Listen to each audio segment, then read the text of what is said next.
నమస్తే భయ్య. నమస్తే అన్న. మన కమిడియన్ పృథ్వీ గారు కొన్ని కామెంట్స్ అయితే చేశారు వైసీపీ బ్యాచ్ మీద. మరి అవి కరెక్ట్గా వాళ్ళేమో లైలా సినిమాని బ్యాన్ చేస్తామంటున్నారు ఆ ఈవెంట్లో చెప్పినందుకు. మరి అది విశ్వక్సేన్కి ఏమైనా ఎఫెక్ట్ అవుతుంటారా అన్న? ఎఫెక్ట్ అయితే ఏముండదన్న. మరి ఇంత ఎఫర్ట్ జరగాలంటే రామోజీ అది ఆడి పేరేటి #1 ఒకప్పుడు #1 డైరెక్టర్, తర్వాత #1 పోరంబోక్ అయ్యిండు. ఆర్జీవి ఒకప్పుడు ఎటువంటి డైరెక్టర్? వైసీపీతో చేతులు కలిపి ఎలా అయ్యిండు? అతని సినిమా ఏమైనా బ్యాన్ చేసిండా? ఇప్పుడు అతని గురించి కేసు ఫేస్ చేస్తున్నారు కదా. ఇది ఏంటంటే జస్ట్ చెప్పాడు 151 గొర్రె ఉండేది. మరి ఎమ్మెల్యేలు అందరూ గొర్రెలే కదా అయ్యారు. నిజంగా వైసీపీ మరి చేసింది వాళ్ళని 151 ఎమ్మెల్యేని 150 ఎమ్మెల్యేలు. ఎందుకంటే ఆయన్ని తీసి అతను వాస్తవమే చెప్పింది. గొర్రెలు అంటే అదే మరి గొర్రెలే కదా. మరి గొర్రెలు అంటేనే కదా కోపం వస్తుంది. ఇప్పుడు పిచ్చోడు అన్నాను కోపం వస్తుంది, తాగుతాడు కోపం అవుతుంది. అలాగే గొర్రెలు అన్నారు కాబట్టి కోపం వచ్చింది. అది కాక ఇది ఏంటంటే కరెక్ట్ గొర్రెలు అంటాం అన్నది పాయింట్ 100% కరెక్ట్. ఎందుకంటావా 150 మందిని అంటే ఒక ఎమ్మెల్యే జగన్ కాబట్టి పక్కన పెట్టేస్తాను. 150 మందిని చాలామందికి జగన్ అపాయింట్మెంట్ దొరకాలంటే దొరికింది కాదు. ఎమ్మెల్యేకి అయ్యండి మా ఊర్లో ఈ సంవత్సరంలో అందువల్ల కదా ఊడిపోయారు. అందువల్ల కదా 11 సీట్లకు వచ్చారు. అది కాక మళ్ళీ సచివాలయం ఇంట్లో పెట్టుకున్నాడు. ఇప్పుడు దాకా సచివాలయానికి వచ్చారని ఉండేటోళ్ళు, కానీ తీరా చూస్తే లాస్ట్ తెలిసింది సచివాలయం ఇంట్లో పెట్టుకున్నాడని సెటప్. మరి అటువంటి గొర్రెలు చేసినప్పుడు గొర్రెలు అనకపోతే ఏమవుతారన్న?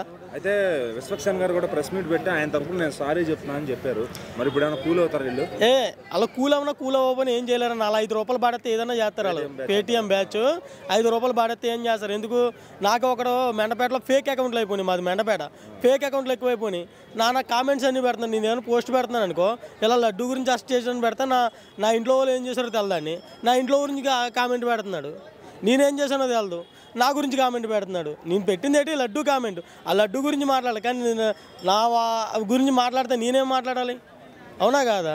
అంతేగాని పేటీఎం బ్యాచ్ ఏదన్నా జిగదాడతారన్నా. అది ఆపోజిట్ జన సైనికులు కానీ టీడీపీ శ్రేణులు కానీ మరి లైలా సినిమా నిలబడతారన్న. ఆ గొడవ ఏమి ఉండదు. లైలా సినిమా అయితే రిలీజ్ ఆగదు, 100% రిలీజ్ అవుతుంది. ఎందుకంటే వైసీపీ వాళ్ళు పేటీఎం బ్యాచ్ నీకు అక్కడ 5 రూపాయలు ఇస్తే నీకు ఏదన్నా చేస్తారు వాళ్ళు. అవునా కాదా? ఏదన్నా సరే అది ఇంకా బ్యాడ్ వర్డ్స్ ఉన్నాయి, యూజ్ చేయకూడదు. మనం అలాగలాగా సంస్కారం లేనోలే కాదు, ఒక జన సైనికుడిగా చెప్తున్నాను. 100% రిలీజ్ అవుతుంది. సోక్సానా గారు ఇట్టు కొడతారు. అది మంచి. ఎందుకంటే అతను కూడా లేడీస్ క్యాండిడేట్ జై జనసేన అన్నారు అన్న. అది తమ్ముడు అన్న. అంత గెలిచిన తర్వాత 10 years అతను ఒక్కడే కష్టపడి సపోర్ట్ తీసుకోకుండా. చిరంజీవి గారు ఎప్పుడన్నా ప్రెస్ మీట్ కాకేసిండా? పోనీ ఎలా సభకు కాకేసిండా? స్టార్టింగ్ కాకేసిండా? ఎప్పుడన్నా రామ్ చరణ్ కానీ ఎవరినన్నా కానీ వాడుకున్నారా? వాళ్ళంతటా వాళ్ళు వచ్చారు తప్ప రామ్ చరణ్ కూడా పిఠాపురం ఒక్కరోజు కదా వచ్చిండు అంతే కదా. దానికే అట్టుకెళ్ళి కాళ్ళుగాడు ఆడేసిండు. డిప్యూటీ సీఎం పదవి అట్టుకెళ్ళి ప్రమాణ స్వీకారం చేసిన తర్వాత రోజే చిరంజీవి కాళ్ళ దగ్గర పెట్టిన. అన్న చెప్పుకుంటారు అన్నదమ్ములు రక్తం ఉండదన్న, రక్త సంబంధం ఉంటుంది. అది అన్నం తప్పేటి. అది 100% కరెక్ట్. అన్నదమ్ముల బాండింగ్ అది. ఆ బాండింగ్ చూసి ఫ్యాన్స్ అయితే హ్యాపీగా ఉన్నారు. ఆ బాండింగ్ చూసి బయట గొడవలు పెట్టుకుంటున్న అన్నదమ్ములు ఫస్ట్ సెన్స్ తెచ్చుకోవాలి. వాళ్ళకి అంత ఉన్నా సరే ఒదిగి ఉంటున్నారంటే విశ్వక్సేన్ అన్న చిన్న హీరో. అతనే చెప్పిండు ఎందుకు రాకూడదు, ఆడు మనోడు కాదు ఇది కాదని. ఒక కామెంట్ చేసిండు చిరంజీవి కూడా. ఎందుకు చేసిన కామెంట్ అతనికి కూడా వెనకాల చెప్తారు. అది మనోడు కాదు, చిన్న హీరో కాదు, ఎందుకు వెళ్తామని. ఎవరు కాకేసిన వస్తానని చెప్పిండు ఆఖరికి చిరంజీవి. అందుకే అతను బాస్ అయ్యాడు. మరి అంతేగా కదన్నా మెగాస్టార్ అయ్యిండు. పవర్ స్టార్ ఎందుకు అయ్యిండు? అందరికి హెల్ప్ చేస్తారు కాబట్టి పవర్ స్టార్ అయ్యిండు. దాని గురించే మనం ఏం మాట్లాడుకోదు. పేటీఎం బ్యాచ్ గురించి పట్టించుకోకలేదు. ఎందుకంటే వాళ్ళు ఖాళీగా ఉన్నారు. ప్రజెంట్లీ చేసేది పీకేది ఏమీ లేదు. జగన్మోహన్ రెడ్డి 2.0 అన్నా 8.0 అన్నా సరే పీకేది ఏమీ లేదు. కాబట్టి మనం అటువంటి ఫేక్ పోస్టులు పట్టించుకోవడం మానేసి వదిలేస్తే సరిపోద్ది. ఎందుకు? ఎగ్జాంపుల్ కిరణ్ రాయ్ కానీ జానీ మాస్టర్ కానీ తీసుకుంటే మనకి ఎగ్జాంపుల్ సరిపోద్ది. జస్ట్ బ్రో నమస్తే. పృథ్వీ గారు అయితే కామెంట్లు చేశారు అనమాట. 151 11 గొర్రెలు అని చెప్పి. సో దాన్ని పర్సనల్గా ఏదో వైసీపీ వాళ్ళని టార్గెట్ చేసి మాట్లాడినట్టు మొన్న గేమ్ చేంజర్లో కానీ ఇప్పుడు లైలా సినిమా ఈవెంట్లో కానీ ఆయన మాట్లాడారు. సో మరి రాత్రి నుంచి కూడా వైసీపీ వాళ్ళంతా సినిమాని బ్యాన్ చేస్తాం లైలా అని అంటున్నారు. మరి దానికి ఏమంటారు? ఫస్ట్ ఆఫ్ ఆల్ చెప్పాలంటే ఫస్ట్ రాజకీయం వేరు, సినిమా ఇండస్ట్రీ వేరు. రాజకీయాన్ని సినిమా ఇండస్ట్రీని పోల్చకూడదు. వైసీపీ నాయకులకి వేరే పని లేదు. ప్రతిపక్షాన్ని కూడా సరిగ్గా చూసుకోకుండా గాలిపోయేదాన్ని తీసుకొని వచ్చేసి వాళ్ళ ఫేస్ మీద రుద్దుకుంటే ఎవరేం చేయలేం. వాళ్ళకి చేయాల్సిన పనులు చాలా ఉన్నాయి. ప్రభుత్వానికి అధికారానికి వాళ్ళు ప్రతిపక్షంగా ఉండి వాళ్ళు సపోర్ట్ చేసి ఎన్నో డిమాండ్స్ని వాళ్ళు చెప్పుకోవాల్సిన అవసరం ఉంది. కానీ ఇలాంటి పరిస్థితిలో వాళ్ళు ఏదో ఇక్కడ తెలంగాణలో జరుగుతున్నటువంటి ఈవెంట్ని పట్టించుకొని ఆంధ్ర ప్రభుత్వంలో ఉన్నటువంటి ప్రతిపక్ష పార్టీ అనేది జోక్యం చేసుకోవడం అనేది కరెక్ట్ కాదు. ఇది మీకు ప్రజలకు చేయాలి అనుకుంటే స్వచ్ఛందంగా వచ్చేసేసి చెయ్యండి. జగన్ వచ్చేసేసి అసెంబ్లీకే రావట్లేదు, మీకు మాట్లాడడానికి అర్హతనే లేదు. ఫస్ట్ జనాల ముందల మీరు అదైపోతున్నారు, షేమ్గా ఫీల్ అవుతున్నారు. ఎందుకు అసెంబ్లీకి రావట్లేదు? ఫస్ట్ అసెంబ్లీకి రండి, ఫస్ట్ అసెంబ్లీకి వచ్చి పోరాడండి. జనాలలో ఉండి పోరాడితే ఏదీ రాదు. మీకు ప్రతిపక్షం అనేది ఇచ్చింది, రాజ్యాంగం అనేది మీకు ప్రతిపక్షం అనేది ఇచ్చింది. ప్రజలకైనా మీరు ప్రతిపక్షంగా రాజకీయంలో ఉన్నారు కాబట్టి ప్రతిపక్షం అనేది ఇచ్చినప్పుడు అసెంబ్లీకి వచ్చి కొట్లాడండి. మీకు అంత చేత కాకపోతే రాజకీయానికి విరమణ చేసేసి ఇంట్లో కూర్చోండి, చెక్కభజన చేసుకోండి. మరి ఆయన తెలిసినా తెలియపోయినా ఈ పేటీఎం బ్యాచ్ అనే పేరు చెప్పుకుని కొంతమంది వైసీపీ పేరు చెప్పి ఐడియాలు పెట్టుకుని కూడా అందరూ బాయ్కాట్ చేస్తున్న సినిమాని అంటున్నారు. మరి ఆయన కూడా సారీ చెప్పారు, విశ్వక్సేన్ గారు కూడా. మరి అంత పరిస్థితి విశ్వక్సేన్ ఎందుకు సారీ చెప్పాడు అని అంటే, అతని ఈవెంట్కి వచ్చి సో కాల్డ్ గెస్టులు కానీ వచ్చినప్పుడు అతనిదే రెస్పాన్సిబిలిటీ ఉంటుంది కాబట్టి అందుకోసమని ఈవెంట్లో కొంచెం ఇలాంటి అపరిచితమైనటువంటి దానివల్ల సారీ చెప్పడం జరిగింది. అంతేగాని అక్కడ తప్పు జరిగింది అనేది కాదు, అతని వల్ల ప్రాబ్లం జరిగింది అనేది కాదు. ఇక్కడ వచ్చేసేసి ఏదో చేయాలి, ఏదో మాట్లాడాలనుకొని మాట్లాడడం వల్ల అది జరిగింది. ఇక్కడ సినిమాకి ఏం సంబంధం లేదని కూడా చెప్పాడు. అది కరెక్టే కాబట్టి అందరు ప్రజలు మూవీ ఆడుతుందంటారా? మరి దీనివల్ల ప్రభావం పడే ఛాన్స్ ఉందా? అది వేరన్నా ఇది వేరన్నా, దానివల్ల ఎందుకు అవుతుంది అన్న? సినిమాని ఆపేవాడు ఎవడు లేడన్నా. అప్పుడు కూడా పవన్ కళ్యాణ్ ఫ్యాన్స్ కూడా మేము సినిమాని ఆపుతాము, అల్లు అర్జున్ సినిమాని ఆపుతాము అది ఇది అన్నారు. ఎందుకు ఆపుతారన్నా? రాజ్యాంగంలో నీకు ఆపాలని ఏమన్నా రూల్ ఉందా? కంటెంట్ ఉంటే అదే మాట్లాడద్దు అంతే కదా. దాంట్లో వల్గర్ కంటెంట్ ఏముందన్న? వల్గర్ కంటెంట్ ఉండి మాట్లాడాలి. ఏదైనా అన్సీన్వి ఏమన్నా ఉంటే దాని గురించి మాట్లాడాలి. అంతేగాని నన్ను గొర్రెలు అన్నారని, నువ్వెందుకు గొర్రెవి అయితేనే గొర్రెవి నన్ను అన్నారని అనుకుంటున్నారు, అందుకనే రెస్పాండ్ అవుతున్నారు. కానీ వాళ్ళు నిన్నేమి పేరు పెట్టి ఈ పర్సన్ గొర్రె అని చెప్పేసి అనలే కదా. 11 అనగానే 11 అంటే 11 అంకె తీసేద్దామా ఏంది? ఇప్పుడు 11 అనే నెంబర్ తీసేద్దామా? 11 గొర్రెలు అని అంటే అక్కడ అంకె అది మాత్రమే. నిన్ను 11 గొర్రెలు అని చెప్పేసి అన్నారా? వైసీపీలో ఉన్నటువంటి వాళ్ళు అని చెప్పేసి ఏమన్నా ఆ పేరు ఏమైనా వేసారా? వేయలేనప్పుడు ఆ 11 అనే నెంబర్ తీసేద్దామా? మరి ఏం చేద్దాం? రాజ్యాంగం నుంచి కానీ అంకెల నుంచి కానీ ఆ 11 అనే అంకెని తీసేద్దామా? ఏది 11 అనగానే నీ మీదనే వేసేసుకొని రచ్చ చేయాలని మాట్లాడడానికి లేవా? మాట్లాడడానికి లేనప్పుడు ఏమంటారు, రాజకీయానికి విరమణ చేయండి. నమస్తే భయ్య. Hi bro. కమిడియన్ పృథ్వీ గారు అయితే కామెంట్స్ చేశారనమాట. అంటే 150 గొర్రెలు 11 గొర్రెలు అని సినిమాలో డైలాగ్ అని ఇక్కడ స్టేజ్ మీద చెప్పి వైసీపీ పార్టీ వాళ్ళని ఇండైరెక్ట్గా సెటైర్ వేశారని వాళ్ళు ఫీల్ అవుతున్నారు. వాళ్ళేమో బాయ్కాట్ చేస్తాం లైలా సినిమా అంటున్నారు. మరి ఏంటి పరిస్థితి? Prithviraj 30 years industry. నువ్వు ఇంతకుముందు అదే ప్రభుత్వంలో నువ్వు చైర్మన్గా పనిచేసినావు. సో అదే ప్రభుత్వం నీకు రాజకీయ భిక్ష పెట్టింది. అలాంటి ప్రభుత్వాన్ని నువ్వు ఈరోజు 150 గొర్రెలని 11 గొర్రెలని ఆ విధంగా వాంటెడ్లీ నువ్వు టార్గెట్ చేయడము అది పొలిటికల్ ఈవెంట్ కాదు. అది ఏదో విశ్వక్సేన్ లైలా సినిమా తీసి ఆయన కష్టపడి సినిమాని ప్రమోషన్ చేసుకోవడానికి ఆయన ఎన్నో కష్టాలు పడుతుండు. అట్లా పోయి నువ్వు నిప్పు పెట్టినావు.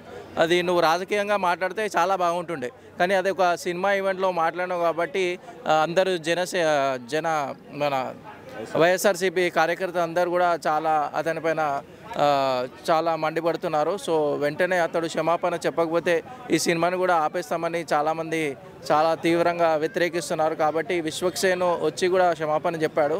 కానీ ఎవరైతే పృథ్వీరాజ్ చేసిన వ్యాఖ్యలు వెంటనే వెనక్కి తీసుకోకపోతే మళ్ళీ February 14th ఏదైతే సినిమా ఉంటుందో ఆ సినిమా పైన చాలా ప్రభావం పడుతుంది.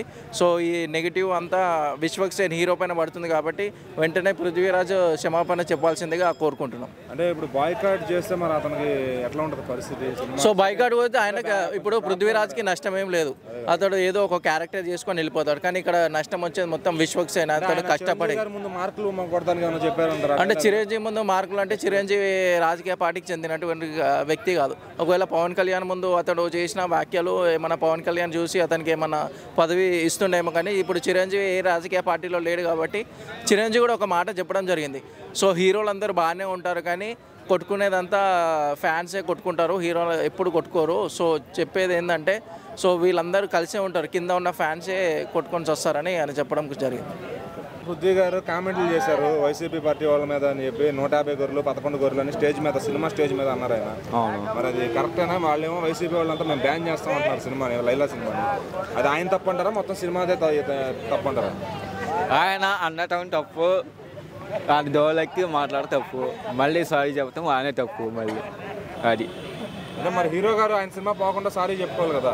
వైసీపీ వాళ్ళంతా బాయ్కాట్ చేస్తామంటున్నారు, ఆపుతారా సినిమా? అదే కదా, దోలెక్కి మాట్లాడాడు, దోలు దారాడు, మళ్ళీ సారీ చెప్పాడు. వాడి ఇష్టం, వాడి గురించి ఎందుకు అసలు నాకు అర్థం కదా. వాళ్ళు ఏదో పని చేసుకుంటున్నారు, దోలెక్కి మేము మాట్లాడుకోవడం ఎందుకు? మళ్ళీ చెప్పారు సరే, మరి సారీ ఎందుకు చెప్పుకున్నావు? ఎక్కడ ఎరిపొక్కేది నువ్వే కదా, జనాలందరూ ఎరిపొక్కి అయ్యాను వాళ్ళే. మరి ఇంకంటే మరి ఏం చేస్తాం? మరి సినిమా ఆడినవారు అంటారా వైసీపీ వాళ్ళు? సినిమా అయితే ఆడిద్దన్న, అది ఆపడానికి లేదు. అది కామన్ అని అదే దోలెక్కి మాట్లాడారు కాబట్టి అలా అర్థం చేసుకుని. ఈవెంట్ చిరంజీవి గారు వచ్చారు, ఆయన ముందు ఏమైనా మార్కులు కొడతానని చెప్పాడంటావా? ఎవరు? ఆ ఈవెంట్ కి చిరంజీవి గారు వచ్చారు గెస్ట్ గా. అవును, ఆయన ముందు ఏమైనా మార్కులు కొడతానికి చెప్పారంటావా? మాటలు కొడతానికి ఏం సంబంధం ఉండదన్న, అది మ్యాటర్. ఆయన మాట్లాడతాం కరెక్ట్. వైసీపీ బ్యాచ్ ఉద్దేశించి పద్దాక మన గేమ్ చేంజర్ అప్పుడు కూడా ఆయన గెలికాడు. అవును, మళ్ళీ ఇప్పుడు గెలికాడు. అదే కదన్నా, డోలెక్కే పనులు అయితే మాట్లాడతారన్నా. మన దాకా పవన్ కళ్యాణ్ గారు జగన్ మంచి ప్లాన్ చేశాడు కదా అని చెప్పి పోలవరం ప్రాజెక్ట్ బాగానే చేశాడని పవన్ కళ్యాణ్ మెచ్చుకున్నాడు. మళ్ళీ ఏమైంది, మళ్ళీ తిట్టాడు. మరి ఏమన్నా దీనికి? అందుకే ఎవరి దారు వాళ్ళు నోటికి వచ్చిన నోటికి వాక్కోవడమే. మరి 30 ఏళ్ళుగా ఆయన ఉండి అందరిని ఇట్లా గెలుగుతారంటారా? అంటే నన్ను గెలవడమే, కొట్టుకోవడం, మళ్ళీ తిట్టుకోవడం, సారీ చెప్పుకోవడం సరిపోయింది. అది మ్యాటర్. ఇప్పుడు ఆయన మాటల వల్ల సినిమాకి ఏం ఎఫెక్ట్ కాదు, ఎఫర్ట్గా ఏం ఆగదు, అవన్నీ కామన్లే. అది కమెడియన్ పృథ్వీ గారు 30 years పృథ్వీ గారు అయితే వైసీపీ పార్టీని ఒక రాయేసి కొట్టారని చెప్పొచ్చు. సో దానివల్ల లైలా సినిమా మేము చూడమంటూ వాళ్ళంతా బాయ్కాట్ చేస్తాం అంటున్నారు, దానికి ఏమంటారు? అంతే బ్రో, ఇప్పుడు ఆయన ఇంతకుముందు రాజకీయాల్లో ఉన్నారు కాబట్టి, ఇప్పుడు వైసీపీ నుంచి మళ్ళీ టీడీపీకి వచ్చారు కాబట్టి ఆ రాజకీయాల్లో పోవడమే ఆయన పెద్ద తప్పు చేశాడు అనిపిస్తుంది నాకు తెలిసి. ఎందుకంటే ఆయన ఎంటర్టైన్మెంట్ని మేము చాలా ఆస్వాదించాము. ఆయన కామెడీ చేస్తుంటే ఆయన ఫేస్ చూడగానే నాకు ఆ బెంగాల్ టైగర్ కానీ ఈ 2-3 మూవీస్లో నాకు ఆయన కామెడీ అంటే బాగా ఇష్టం. నాకు టైమింగ్ కానీ రాజకీయాల్లో దూరి ఇవన్నీ గెలుక్కోవడం, మొన్న వచ్చేసరికి ఆ లైలాలో ఇలా రాజకీయాల గురించి మళ్ళీ అక్కడ దూరం లేపుకున్నాడు. పోయినసారి గేమ్ చేంజర్ స్టేజ్ మీద ఇలాగే గెలికాడు. అలా చేయకుండా నార్మల్గా మాట్లాడితే ఏమైంది? ఒక స్టేజ్కి వచ్చారు, ఎంత పెద్ద మనిషి, ఎప్పుడు ఎలా మాట్లాడాలి? చిరంజీవి గారు వస్తున్నారు, మార్కులు కొట్టేద్దాం. చిరంజీవి గారు వచ్చారు, ఆయన ముందు ఏదైనా మార్కులు కొట్టేస్తే నెక్స్ట్ మూవీలో ఏమైనా ఆఫర్లు వస్తాయని. ఇవన్నీ ఎందుకన్నా, మన దగ్గర టాలెంట్ ఉంటే ఎక్కడైనా నిలబడతాం. ఒకరిని గెలికి ఇప్పుడు బాయ్కాట్ చేస్తామంటున్నారు, మూవీని మేము చూడము అంటున్నారు, లైలా మూవీని. ఇప్పుడు అతని వల్లే కదా అంత మంచి. ఇప్పుడు విశ్వక్సేన్ గారు ఎంత కష్టపడి ఆ లేడీ గెటప్ వేసి సినిమా కోసం ఎంత కష్టపడి ఉంటారు. ఇప్పుడు ఆయన చిన్న మాట కోసం స్టేజ్ మీద ఏదేదో మాట్లాడాడు. ఇప్పుడు దాని గురించి వైసీపీ టీం వాళ్ళందరూ గెలికి ఏదేదో బాయ్కాట్ చేస్తాము, సినిమాని ఆపేస్తాము, సినిమా మేము చూడము అంటున్నారు. ఇప్పుడు లైలాకి ఇప్పుడు విశ్వక్సేన్కే కదా బ్యాడ్ నేమ్. ఇవన్నీ ఎందుకు? ఆ పృథ్వీ గారు అతని పని అతను చూసుకొని ఉంటే బాగుండేది. ఆయన ఒక సారీ వీడియో పెడితే సరిపోతుంది, మరి ఇటు వచ్చి విశ్వక్సేన్ గారు సారీ చెప్పారు. అదే అతనే పృథ్వీ గారు మళ్ళీ స్టేజ్ మీదకి వచ్చి సారీ అని చెప్పుంటే బాగుండేది. కానీ హీరో గారి చేత చేయించడం అది బాగోలేదు. ఆయన మరి సినిమా పోద్దని లీడ్ తీసుకుని చేశాడు. అదే అతని సినిమాని ఏదైనా బాయ్కాట్ చేస్తారని భయపడి సారీ చెప్పాడు. అలా చేయకుండా ఉంటే బాగుండేది పృథ్వీ గారు. అంటే మరి అవసరం అతనికి? అంటే ఈ పార్టీలో యువతల పార్టీలో ఉన్నాం కానీ పార్టీలో ఇప్పుడు యువతల పక్క మాట్లాడి చిరంజీవి గారు వస్తున్నారు, నాకు ఏదైనా గుడ్ నేమ్ వచ్చిందని అలా అనుకోకుండా వాళ్ళ సైడ్ కరెక్ట్గానే ఉండి వీళ్ళ సైడ్ కరెక్ట్గా ఉండి అతని పని అతను చూసుకొని సినిమాలు మంచిగా చేసుకోవడం బెటర్ నాకు తెలిసి.